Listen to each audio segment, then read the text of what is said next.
At a family dinner, I sat at the table with my arm broken and wrapped in a hard cast, and I could not even hold a fork.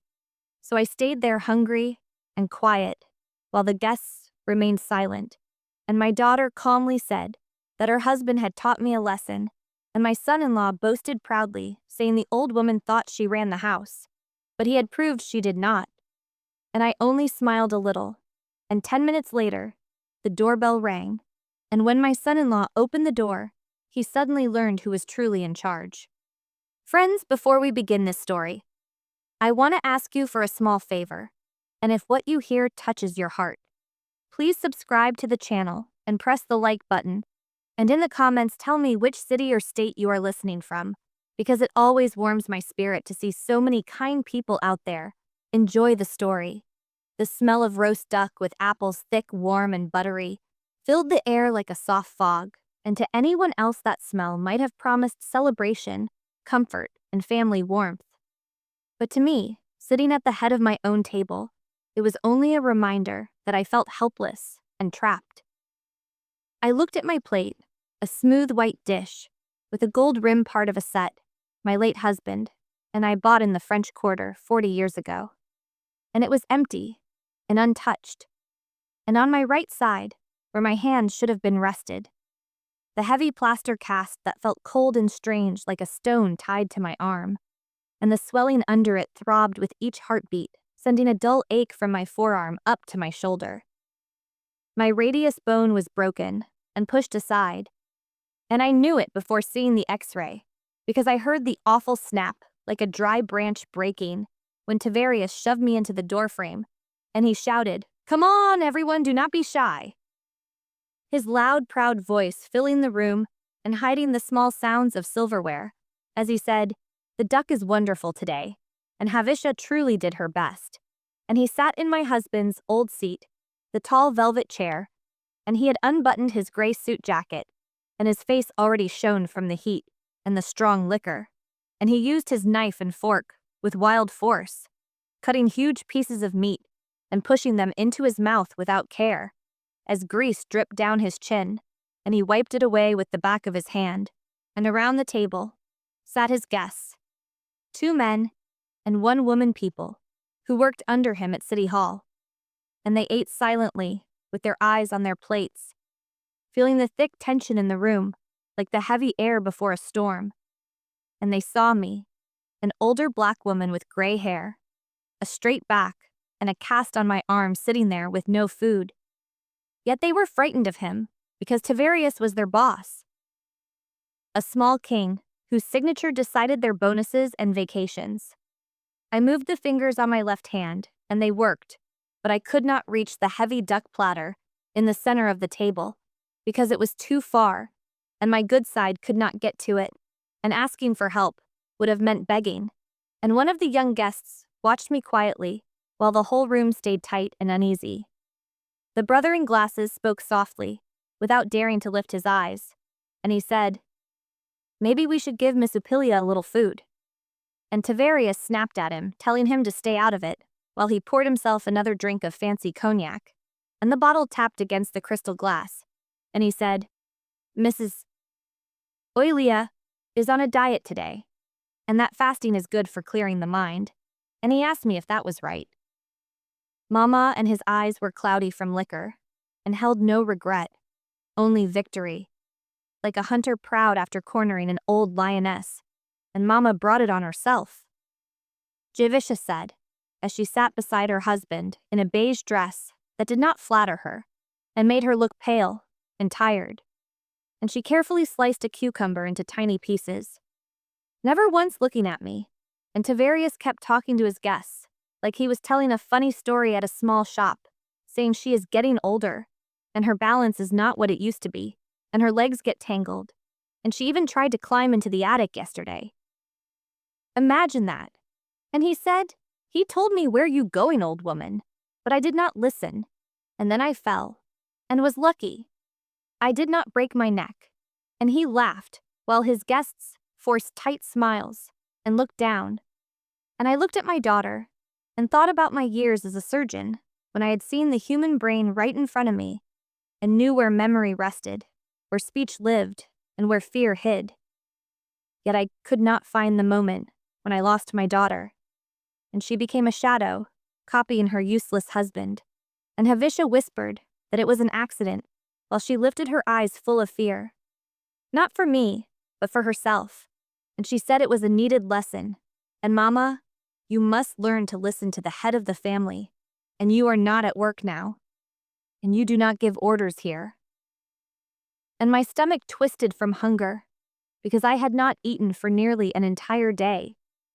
Not since Tavarius demanded the deed to the condo and threw me against the hallway wall, and the pain in my broken bones pulsed with the ticking of the old grandfather clock that once belonged to my father, and it always kept time perfectly. And Tavarius lifted his glass and declared that a home needs order and a chain of command, and the one who pays the bills makes the rules, and the one living on charity must sit quiet and stay out of the way. And he swallowed the drink and stabbed a pickled mushroom with his fork, and I felt something inside me shift into cold, steady ice, the same ice that used to come over me in the operating room when the anesthesiologist nodded and said patient is ready, and I would take the scalpel, because emotions are noise, and anger shakes the hands, and I needed to be calm, and I did not cry because tears ask for pity, and I expected nothing, and I understood everything, and I looked at the clock again as the hands moved forward, without stopping, and it showed 7:59 in the evening, and the room was silent, except for Tavarius chewing, and he felt like he had won, and he thought he had broken me along with my bone, and he believed the cast on my arm proved his victory, and I straightened my back, as far as the pain allowed, and breathed deep, and said, Tavarius, and my voice was quiet but sharp, and it cut through the thick air like a tool in an operating room, and Tavarius stopped with his fork close to his mouth. The guests stopped chewing. Even Havisha went quiet, and Tavarius grumbled, What do you want? Not turning around, and I said, You are sitting in my husband's chair, and by my calculations, you have exactly 1 minute left to enjoy it. And Tavarius turned slowly, his face red lips twisting into a smirk, and he asked, Excuse me, is that a threat, old hag? Are you going to hit me with your cast? And he laughed loudly, coarse and sharp, bouncing off the high ceiling. And he mocked me, saying, Oh, I am so scared, I am shaking. And he turned to the guests. Look, y'all, she is timing me, go ahead, count 59 seconds, 58. And I said nothing. I just watched the second hand trembling as it moved toward the vertical line, and I knew something he did not. I knew that the plans I had set in motion were working as perfectly as the clock, and Tavarius did not realize. The silence in this room was not fear.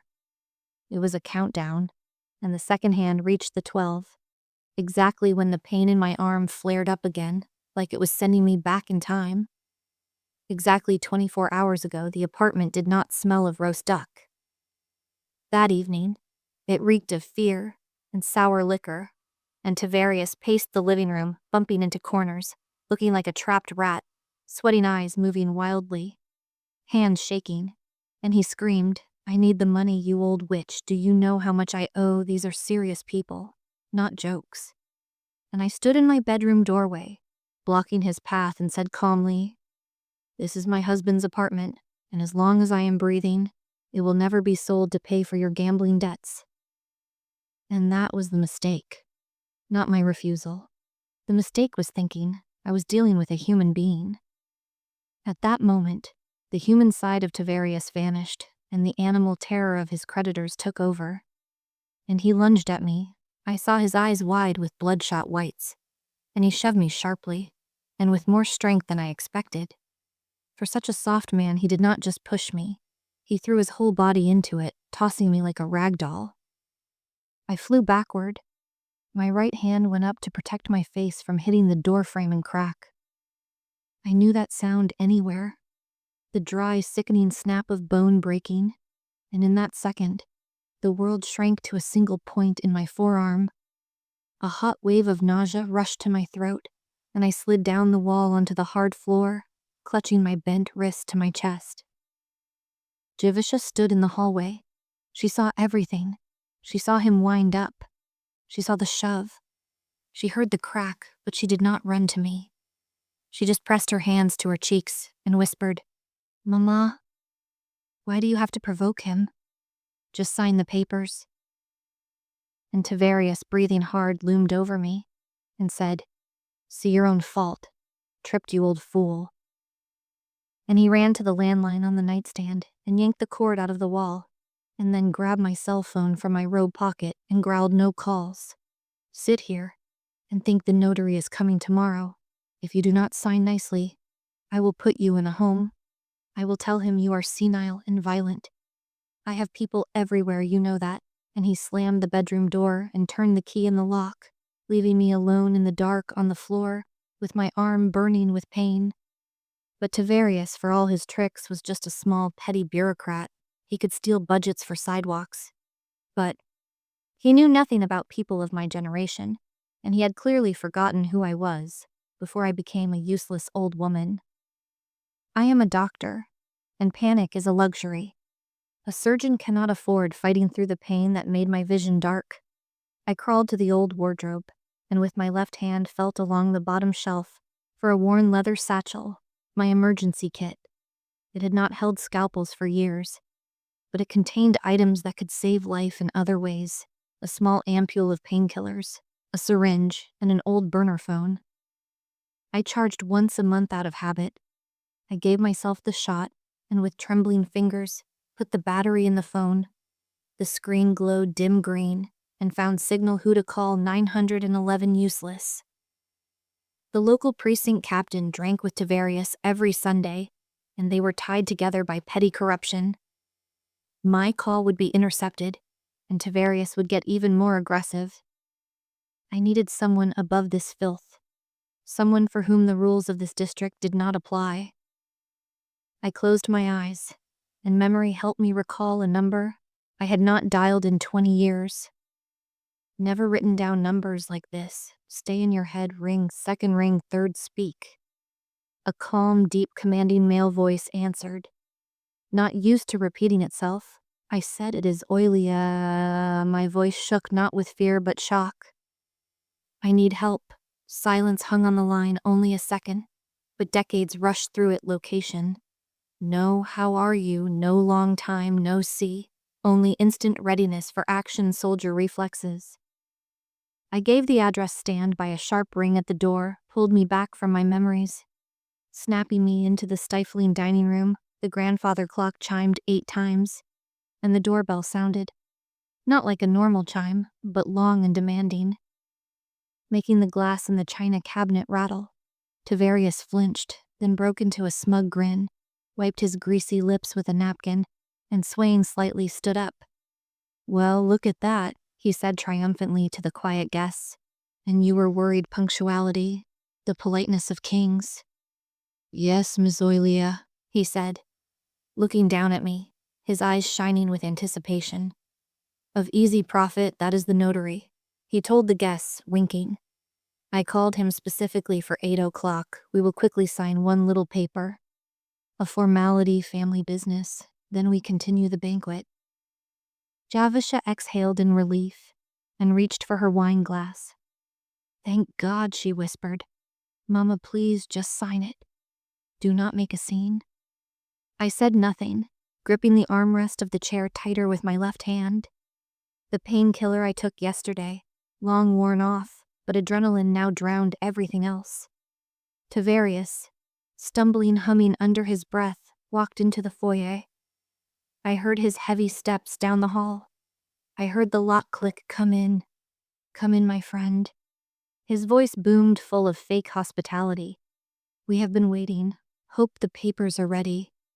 Our old lady is a bit cranky, but Tavarius' voice cut off mid-sentence.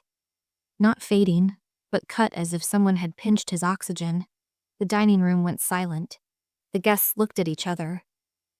Javisha froze with glass near her mouth. I watched the empty doorway, knowing what was about to happen. Tavarius thought he was opening the door to his accomplice, a weak pen pusher who would legalize theft for a few $100. He was sure of his impunity, of his little power over a senile old woman. But he opened the door to the wrong man, not a notary, but his judgment day. A dead silence hung in the hallway, so dense, it felt like the air was gone. And then I heard it, the heavy, rhythmic thud of combat boots on hardwood. Not the shuffling steps of a lawyer. This was the stride of power. I could not see what was happening at the front door. But I heard Tavarius' breathing hitch turning into a raspy wheeze. Gee, Governor Thorne. My son-in-law's voice, which had been loud a minute ago, now sounded thin and weak, like a schoolboy caught doing something wrong. Governor, sir? A paralysis took over the table. The guests froze with forks in hand. The woman from City Hall dropped a piece of duck onto the tablecloth, but did not even notice the name. Tavarius' spoke was too big for our dining room. This was the name of a man whose portraits hung in offices above their heads. A man who decided the fate of the whole state with a stroke of a pen.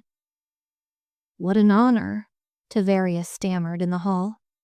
I heard him stepping back. We were not ready. If I knew you were going to visit us, it's just a family dinner, Governor Thorne. We two figures appeared in the dining room doorway. These were not guests, they were boulders. Two massive black men in tactical gear. No badges, but their posture showed power and control, security detail. They silently took positions on either side of the entrance. Scanning the room with cold, uncaring eyes, Tavarius backed up, bowing to someone invisible in the hall. His face the color of spoiled milk. Please come in. He fussed, knocking into chairs. Havisham, stand up. Guests up, the governor himself. And then he walked in. Cassius Thorne had aged in 20 years. His hair fully, silver lines around his eyes, deeper scars from time and responsibility. But the eyes were the same, steel-sharp, seeing right through a person. He wore an exact-fitting charcoal suit-like armor, showing the broad shoulders of a former soldier. But the strangest thing was in his hands, in his large, strong palms, used to holding weapons and signing important papers. He carefully held a small, modest bouquet of wild blue hydrangeas. Bright blue against the gray suit. Tavarius, shaking, tried to block his path, stretching out a sweaty hand for a handshake. Governor Thorne, allow me. I am Tavarius, Deputy Director of Housing, sir. The governor walked through him, without slowing. He did not even notice Tavarius, as if he were a coat rack, or empty space. Tavarius stood frozen, with his hand out, gasping like a fish thrown on land. Cassius looked straight at me.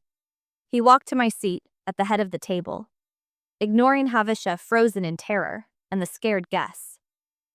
The only sound was his breathing, and the floorboards creaking under his weight. He stopped at the table. His eyes scanned the rich spread, the roast duck salads, and drinks, then moved to my plate. Empty and perfect. Slowly, very slowly. His gaze went to my right arm, to the rough, hastily done cast under which my swollen, bruised fingers peeked out. I saw his jaw clench, a muscle jumping in his cheek, his face drained of color, making him frighteningly still. This was not just anger.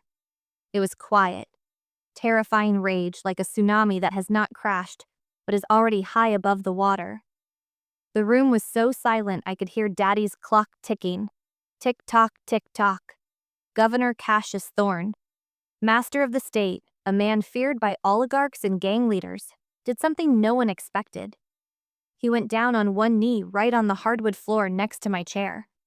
His expensive suit, touching the floor, but he did not care. He was level with my face.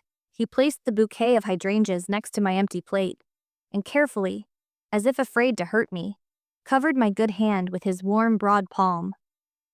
His eyes, usually cold, looked at me with pain and tenderness that made my breath catch. He ignored everyone, Tavarius leaning against the wall to keep from falling. Havisham shrinking into her shoulders for him. There was only me in this room, Miss Oilia, he said softly, and his deep baritone made the crystal on the table trembled. He looked at my empty plate, then back into my eyes. You said you fell? He continued almost in a whisper. And in that whisper, there was more threat to everyone around us than in any scream. But you did not tell me you were starving. Cassius slowly rose from his knee. He did not wait for my answer. He did not need words to see the truth. The tremor in my fingers, the pale lips, that humiliating, gnawing hunger that is impossible to hide. He turned to the table, his movements smooth but heavy, making throats dry. He walked to the high-backed chair at the head of the table, the very one Tavarius had been sprawling in a minute ago, and placed his hand on the backrest. He did not even look at my son-in-law, he just stood waiting. Tavarius, stumbling, stepped back as if burned by boiling water. He gave up the seat so fast he almost knocked over Havish's chair, animal terror written in his eyes.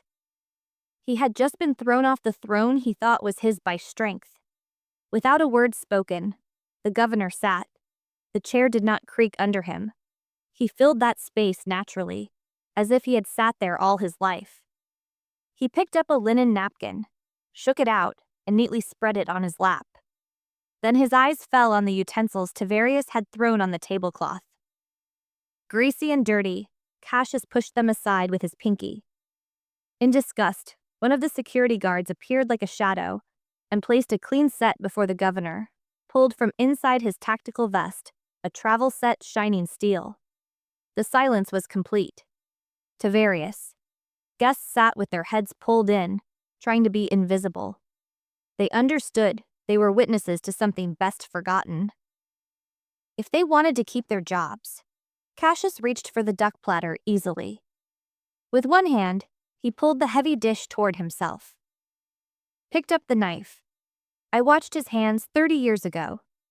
Those hands had belonged to a scared sergeant, brought to me with shrapnel in his brain. Then they shook.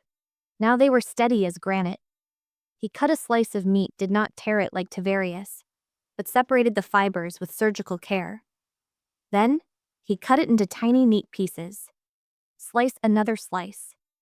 He was preparing the food the way one does for small children, or the very sick. No one dared make a sound. Tavarius stood behind, shifting from foot to foot, sweat rolling down his temples, soaking his collar. Javisha sat white as chalk, twisting the edge of the tablecloth. Cassius finished cutting. He speared the juiciest piece of duck on the fork, turned to me. There was no pity in his eyes that could humiliate. There was respect. Deep filial respect. He brought the fork to my lips. Please, Mrs. Oilia, he said quietly. My cheeks burned to be fed by hand in front of people who an hour ago laughed at my helplessness. It could have been shameful, but there was so much dignity in Cassius' gesture. The shame faded. I opened my mouth and accepted the food. The taste of roast duck, salty fat, and sweet apples hit my senses. My stomach clenched with gratitude. I chewed and swallowed, feeling warmth spread through my body, bringing my strength back. Cassius waited patiently. He gave me another piece, and another only. When I had dulled the first sharp hunger, did he set down the fork? He wiped his hands on the napkin, and without turning spoke into the empty room, one word, but it sounded like a gavel strike. Who among those here? The governor's voice even sounded like he was asking about the weather. Is the author of the lesson Miss Oilia received? Tavarius twitched. He giggled nervously, wet and shaky. Oh, Governor Thorne, come on, seriously, he babbled, trying to make his voice confident, but cracking into falsetto. What lessons, he said. It's just a figure of speech. Family business, you know. Domestic trivialities. He stepped forward, trying to get into the governor's sight, but a guard blocked him with a shoulder. Mama is... Well, you understand the age. Tavarius tapped his temple, a gesture that made bile rise in my throat. She gets confused, forgets where she is. Coordination is gone yesterday. She went to get water at night. And he stumbled, searching for a lie. Javisha nodded beside him, like a bobblehead backing up her husband's story, and fell down the stairs. Tavarius blurted joyfully, grabbing the thought, yes. Exactly like that tripped on the steps. Poor thing, we were scared. Wanted to call an ambulance, but she refused. Said, "No need, it will pass. We take such good care of her governor." Such care. Treat her like royalty. And the cast. Well, life happens, bones are old brittle. A pause hung in the room. Tavarius smiled, wiping sweat from his forehead. Sure, the lie sounded believable after all. Old woman stairs fall, who will check? I swallowed the last piece of meat, the pain in my arm still there. But now with glucose, my brain was clear. I looked at my son-in-law, this little man who thought he ruled life, Tavarius.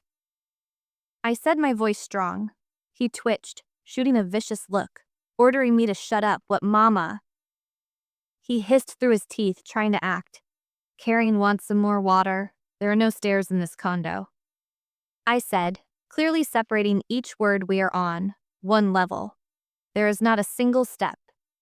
Even thresholds removed so I can walk easily. The silence after those words deafening, the smile slid off Tavarius' face like melting slush. He froze, mouth open.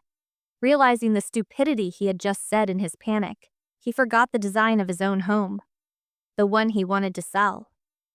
Governor Thorne stopped swirling the water glass he held slowly, raised his eyes to Tavarius.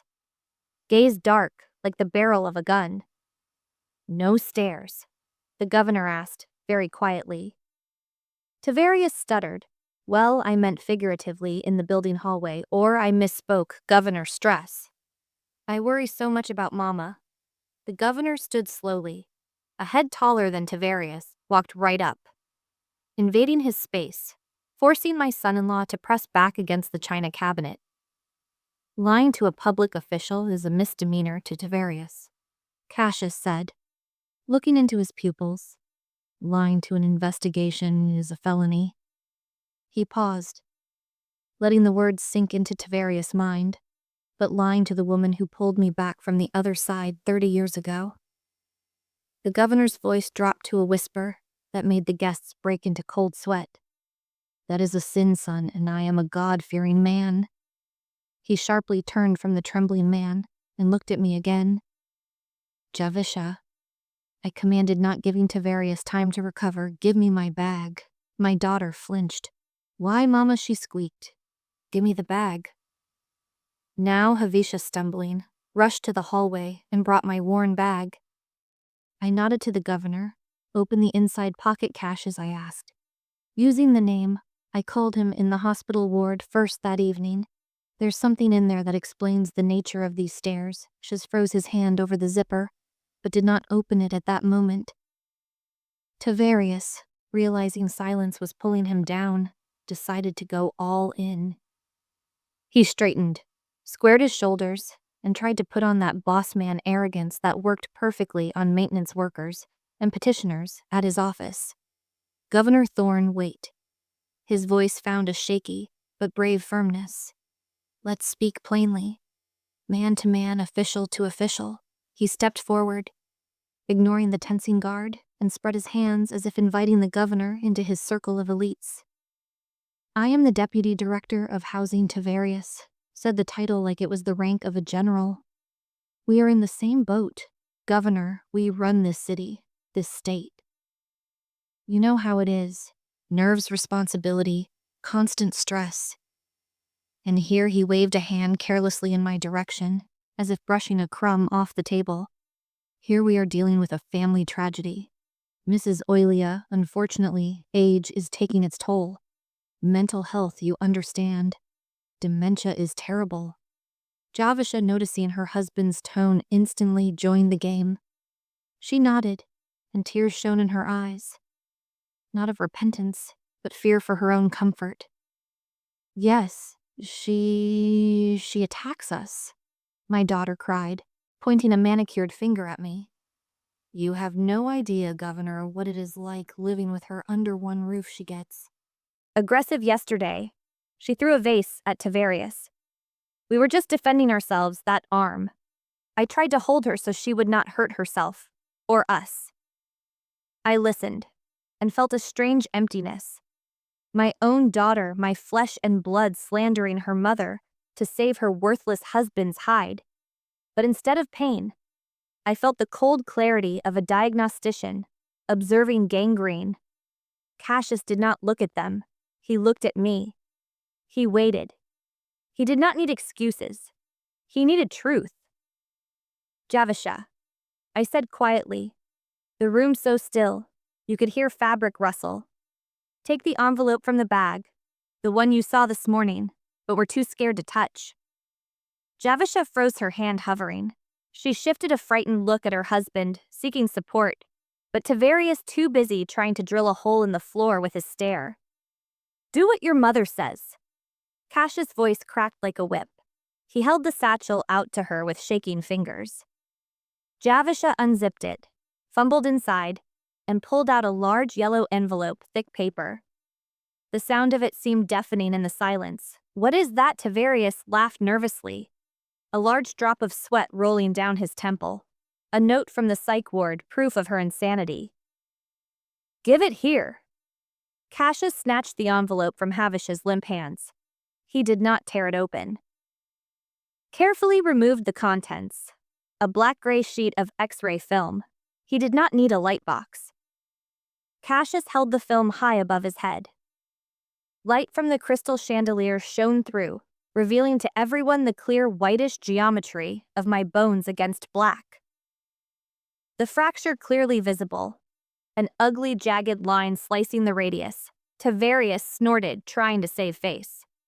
Well, see, fell just like I said, typical fall trauma. Cassius slowly lowered the image. Now he looked at Tavarius, not as official, not even as human. He looked at him like a target.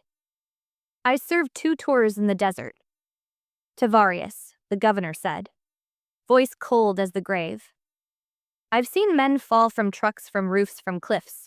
When a man falls, he instinctively puts his hands forward, palms down, the bone breaks at the wrist. From compression causes fracture.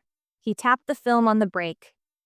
In the middle, third of the forearm, Cassius stepped toward Tavarius. The man pressed into the china cabinet, rattling dishes.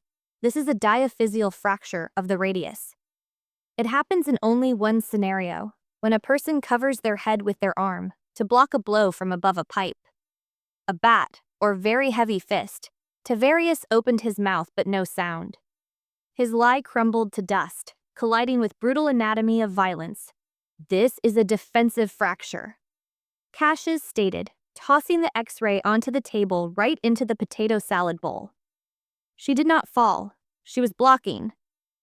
He sharply turned to his head of security, a tall man with a stoned face, Major. The governor commanded no argument. Call the DA. I want a full audit of the deputy director's actions. Every contract, every signature, every taxpayer dollar for the last 5 years. Start with his personal accounts. Yes, sir, the major answered, pulling out a radio. When do we start? Cases looked at Tavarius, who was sliding down the wall, clutching his chest. 5 minutes ago. The words 5 minutes ago hung in the air like the smell of ozone after a lightning strike for Tavarius. They meant the end. I saw the understanding break through the alcohol fog in his brain. An audit, checking accounts. This was not just getting fired. This was the collapse of his whole house of cards made of bribes, kickbacks, and petty theft he had built for years. Instead of surrendering, he exploded. It was the reaction of a cornered beast whose escape was cut his face. Purple blood veins on his neck bulged, turning into ugly cords. You have no right, he screamed, spit flying onto the polished table. You cannot do this to me. Who do you think you are? You think just because you are governor, you can do whatever you want. He slammed his fist on the table, making the plates jump. The guests shrank into their chairs, wishing to dissolve into the wallpaper. This is my house, Tavarius roared, losing all human semblance. My condo. I am the master here. And he poked a shaking finger at me. She is nobody. She is dependent. I feed her. I pay for the lights. I put up with her silliness. I have rights. Constitutional rights. Fear of prison burned out the last remnants of his reason. Alcohol and panic made a dangerous mix in Tavarius. Forgetting the armed security, forgetting who stood before him, lunged forward. He did not see anyone but me, the cause of all his troubles. He wanted to get to me. Maybe hit me again. Silence me. Destroy the witness to his downfall? This is all your fault, you old witch. He rasped, rounding the corner of the table. Javisha, covering her face with her hands, let out a thin, piercing shriek. The guards moved. I saw the major's hand slide to the holster under his jacket, a practiced, fluid, deadly motion, but they did not. Need to move, Cassius Thorne simply stood up. He made no sudden movements, did not raise his voice. He just rose to his full, considerable height, squaring the broad shoulders beneath the gray wool suit. He stood between me and the rampaging Tavarius, turning into an immovable wall. A wave of heavy, crushing power radiated from him, making the air around us seem denser. Tavarius ran into that wall and recoiled as if hitting concrete. He froze a half-step from the governor, breathing heavily, fists clenched but not daring to raise a hand. Case's eyes looked down at him with icy calm of an executioner already holding the axe, just waiting for command. Sit, Cases said quietly. It was not a request, it was a command given to a dog. Tavarius started shaking. All his fire went out, shattered against the granite calm of my guest. He stepped back, tripped over a chair leg, and sat heavily on the floor, on the hardwood, grasping the edge of the tablecloth. A ringing silence took over the room. Only my son-in-law's raspy breathing and Javisha's sobs could be heard. I slowly caught my breath, my heart beating steadily. Now that the threat of violence had passed, it was time for a violence of a different sort. For truth, your house, I asked, my voice quiet. But in the silence sounding louder than a scream, Tavarius lifted a cloudy gaze to me. Yeah, he spat, still clinging to illusions. Mine by law. Javisha is the sole heir. As soon as you are gone, this will all be ours. I already talked to the realtors. I need that money. Cassius. I did not look at my son-in-law. I looked at the governor. Pass me the red folder. Please, the one I asked you to bring from the archives. Cassius nodded, held out his hand to his aide, and the man, asking no questions, placed a thin cardboard folder with the city seal into his palm. The governor placed it in front of me, on the table next to my empty glass, with my left hand. I opened the folder. There lay just one document paper, with watermarks yellowed by 10 years, but still strong as steel. Tavarius. I said, turning the document so he could see the header. You broke my arm, demanding I sign a deed. You threatened me. You humiliated me. You starved me for this apartment. You screamed. You'd sell it to cover your... You never checked the property registry. You were so sure I was just a senile old woman holding on to the walls that you did not even bother to pull a title report. Tavarius craned his neck, trying to read the text on the paper. His eyes narrowed, trying to focus on the letters. What is that? He rustled. This is a deed of gift. I said with a slight smile, dated 2014, 10 years ago, to Tavarius. I placed my good hand on the document. I donated this condo to the City Hospital Board, in memory of my husband and my career. The contract has only one encumbrance clause, the right of lifetime residency for Miss Oilia Vance. Javisha stopped crying. She raised her head, and her mouth opened in silent amazement. Mama, she whispered. You gave the condo to the hospital. Yes, I answered, not taking my eyes off Tavarius' pale face. This apartment does not belong to me, and it does not belong to Javisha, and most certainly not to Tavarius. It never belonged to you. I watched as the meaning of my words reached him, as his last hope for salvation from his creditors crumbled. He had not just committed a crime, he had committed a pointless crime. You beat me for a piece of paper that is worth nothing. I finished closing the folder. You are fighting for a ghost. There is nothing here for you, except your debts. Tavarius made a sound like a beaten dog whimpering. He covered his face with his hands and rocked side to side, sitting on the floor of my now empty dining room. He realized he did not lose tonight. He lost 10 years ago when he decided I was just a resource to be used. The moan that escaped from Tavaria's throat did not sound like a human voice.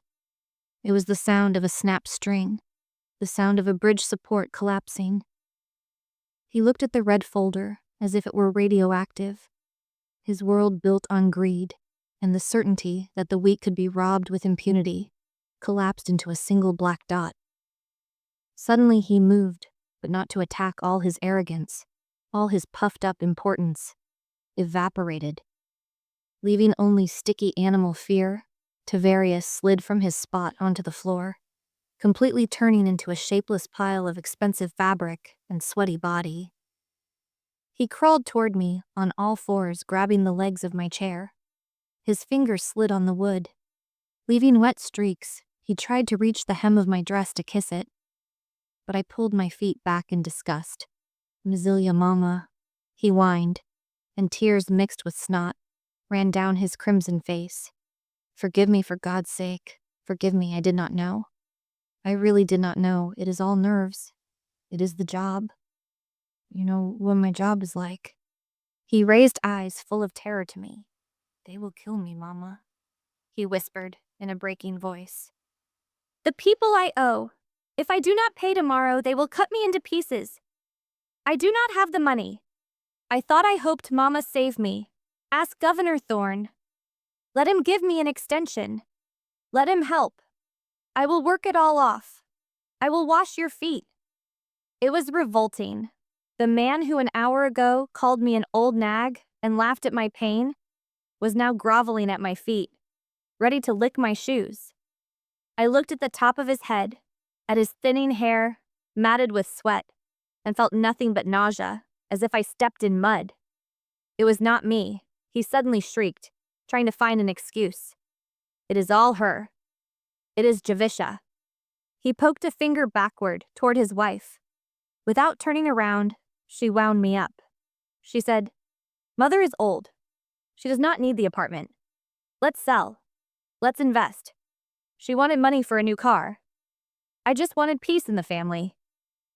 Mama believed me. Something clattered in the room. Javisha had dropped her fork. I shifted my gaze to my daughter.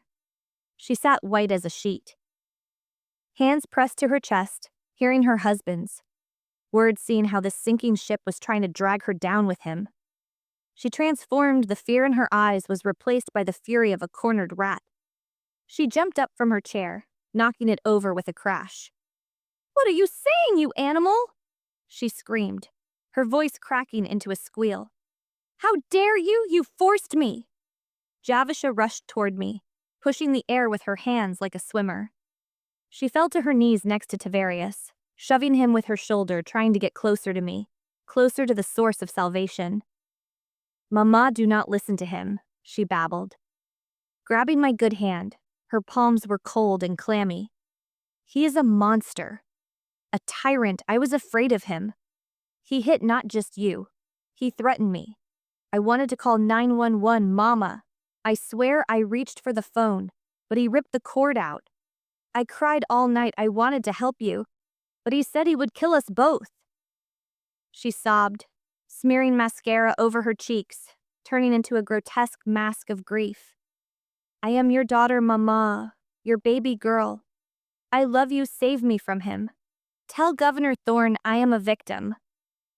I looked at both of them, two creatures crawling at my feet. One a stranger who just wanted money. The other, the one I carried under my heart, whom I nursed, whose scraped knees I kissed when she was little. How did this happen? At what moment did my baby girl, my little hobby, turn into this? I gently, firmly pulled my hand from her grasping fingers. The pain in my broken bone throbbed, reminding me of reality, not letting me slide into sentimentality. "Chavitsia," I said quietly. She froze with hope, watching my mouth, waiting for forgiveness, expecting the mother's heart to waver. "You are lying," I said. Incomprehension flashed in her eyes. "Mama, you did not want to call the doctor." I interrupted her, my voice harder than a scalpel cutting flesh. I remember every minute of that night. I was lying in the hallway on the floor, moaning in pain. Tavarius was in the kitchen drinking water. And you... I leaned closer to her, looking straight into her dilated pupils. You stood over me, you were not crying. You leaned down and hissed in my face. Shut up, old fool. Shut up, the neighbors will hear you, are embarrassing us. Javisha recoiled, as if I had slapped her. Her mouth opened, but the words stuck in her throat. The flush of shame did not flood her face. She turned even paler. She realized that I remembered, that I was conscious that the witness to her betrayal was not God, but me. You were not scared for me. I continued ruthlessly. You were scared of a scandal. You were scared. The neighbors would call the cops, and that would hurt Tavarius' career. And therefore your lifestyle. You chose comfort. Javisha, not your mother. She lowered her head. She had nothing to say at that moment. A short, sharp vibration sound buzzed across the polished table surface. Everyone flinched except Governor Thorne. The governor calmly pulled a smartphone from the inside pocket of his jacket. The screen glowed, with a cold blue light reflecting in his dispassionate eyes.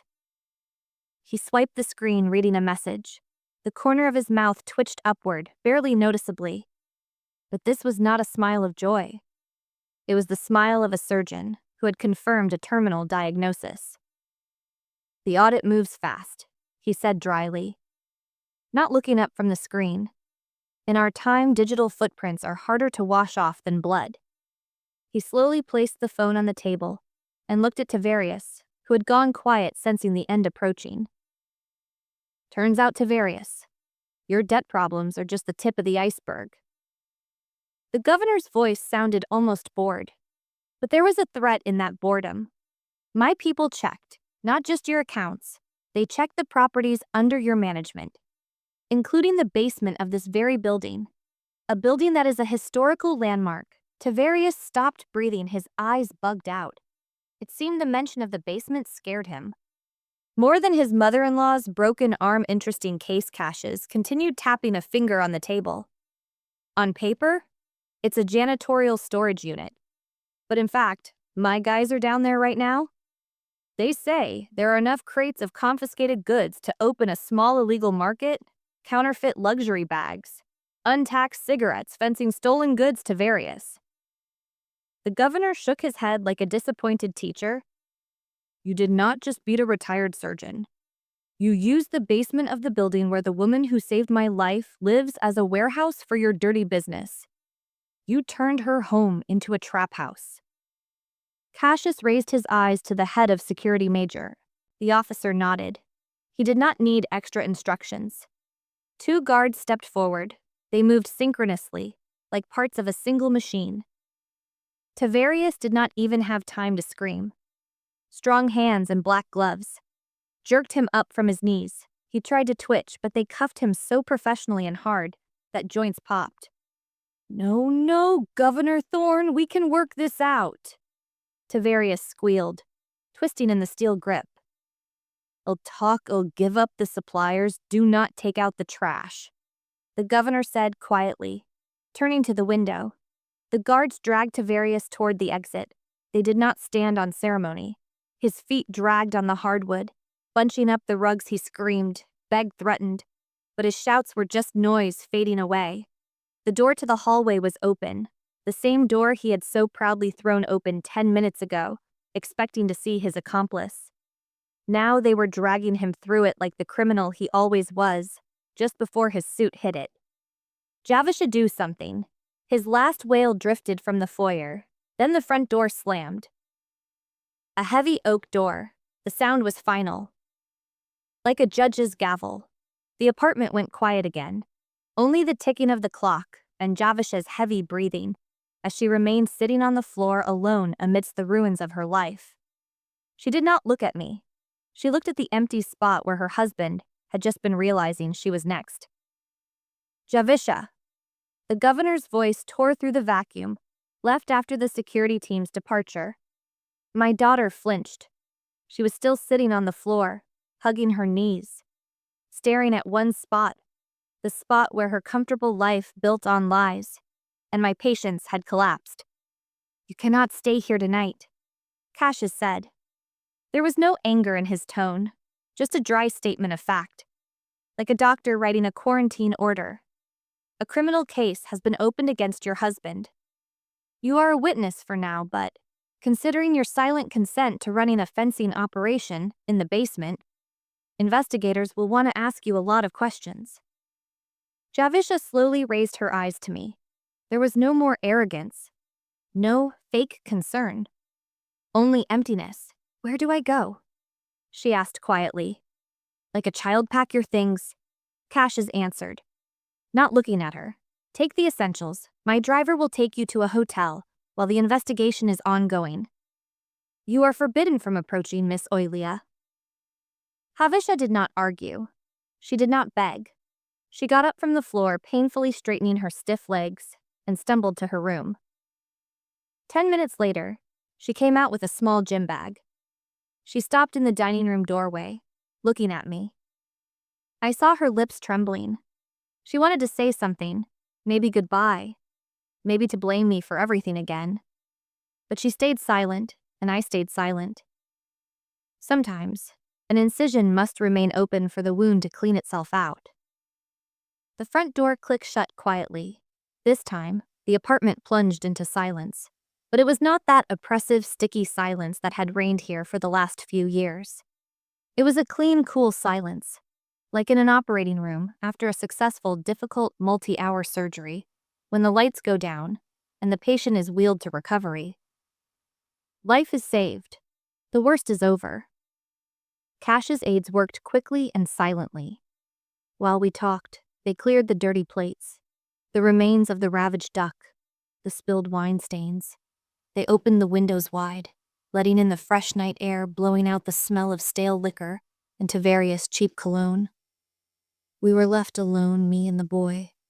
I once saved, now a gray-haired man, carrying the weight of the state on his shoulders. We sat at a clean table in front of us, stood only 2 cups of fine china, with steam rising from them, and a saucer with thinly sliced lemon. The tea was strong, real amber-colored. My right arm in the cast lay on my lap. The painkiller was wearing off, and the dull, aching pain returned, reminding me of the price paid for this evening. But this pain was different. It was the pain of healing, not the pain of destruction. I felt incredibly light, as if a lead apron I had worn for years had been lifted from my shoulders. Cassius took a sip of tea and looked at me over the cup. "Miss Oilia," he asked softly, "do you need anything?" "I can send a nurse. I can organize a transfer to the best suite at the General Hospital, Money Medicine Security. Just say the word." I looked at him in his eyes. I saw a genuine readiness to turn the world upside down for me, but I did not need the world. I needed to get myself back. I shifted my gaze to the center of the table. There on a small plate remained the only untouched item from that barbaric feast, a slice of red velvet cake, deep crimson layers, thick cream cheese frosting. It stood like a small monument. Next to it lay a silver dessert fork. "Just one thing, Cassius," I said, smiling for real. For the first time that evening, the governor tensed, ready to fulfill any request. "The fork," said he. Blinked, clearly confused. "The fork?" he asked, looking around the table. "Shall I serve you?" "He'll call the no." I shook my head. "Just slide it over to me." Cassius, still not understanding, carefully slid the saucer with the cake and the fork closer to my edge of the table. I looked at my right arm encased in plaster, useless, immobile, the very one Tavarius had laughed at, calling me unable to even eat slowly with concentration. I raised my left hand, my non-dominant hand. My fingers trembled a little, age and stress taking their toll, but I forced them to obey. I picked up the silver fork. It sat in my palm. Strangely, uncomfortably, but firmly, Tavarius said. I could not hold it. I said quietly, looking at the shine of the silver, that I was helpless. that without him, I would die of hunger. In front of a full plate, I looked at Cassius. I need to prove him wrong. Even if he does not see it, I need to prove it to myself. I lowered the fork into the cake with my left hand, awkwardly but decisively. I broke off a piece and brought it to my mouth. The frosting was sweet. The cake melted on my tongue. It was the most delicious cake of my life, because I was eating it myself, in my house at my table. Without fear. I am not helpless. Cassius, I said, swallowing the piece and feeling strength return to me.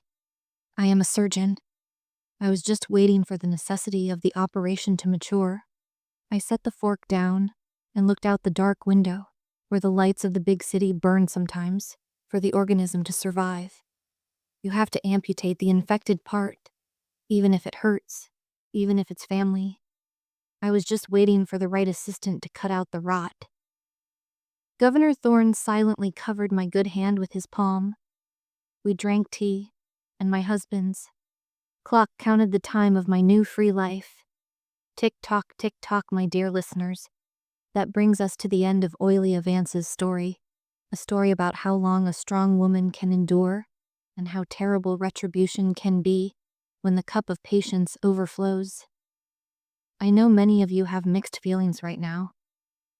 Some will say serves them right. They got what they deserved. And someone might think, wasn't it too harsh after all? Havasha is her daughter, her own flesh and blood. Is it right to kick your own child out into nowhere to send your son-in-law to prison? It's an eternal question. Where does family duty end and the right to your own dignity begin? Does a parent have the right to cut off their children if they have turned into parasites threatening their life? I, Oilia, made my choice. I chose life. Did you like the story? And which city are you listening from? Let's meet in the comments if you liked the story. You can support me by sending a super thanks, so I can keep bringing more stories like this. Thank you so much for your sweet support. I am looking forward to your comments on the story on the screen. You can see 2 new life stories that I highly recommend. There is so much more on my channel. Don't forget to subscribe. See you in the next life story. With love and respect.